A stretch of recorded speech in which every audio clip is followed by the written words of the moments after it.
Aşk ile.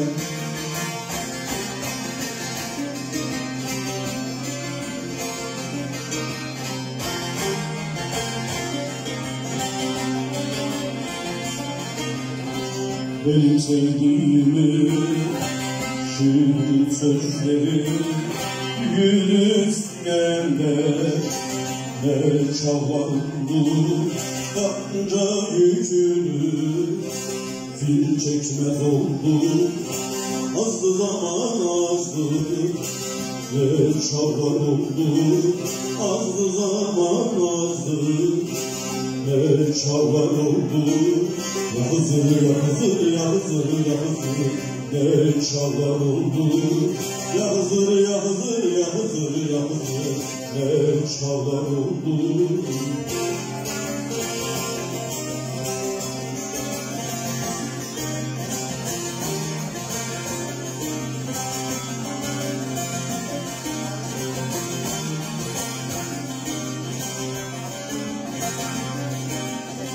Varıp gelmem oldu bir nefesinde, bir nefesinde elim alıp gitmez olmayasına.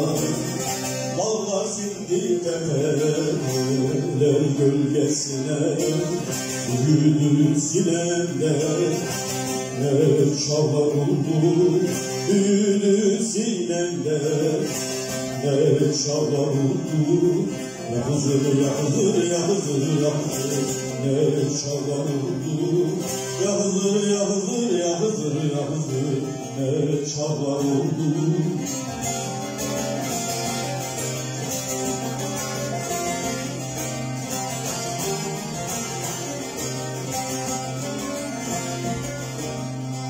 Gönül durma uçtu gitti gönlümden, gitti gönlümden.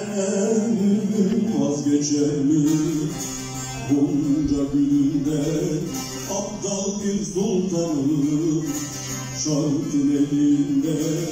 Gider yaş döktü bana var oldu, gider yaş döktü bana var oldu.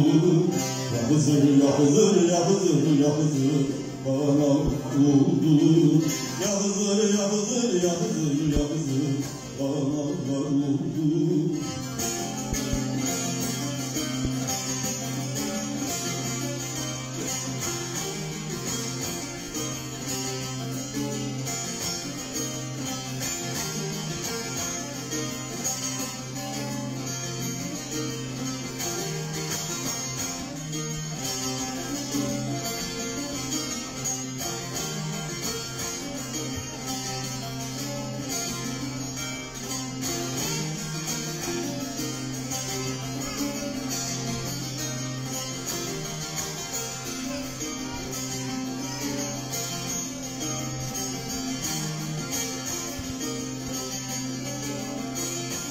Aşk ile.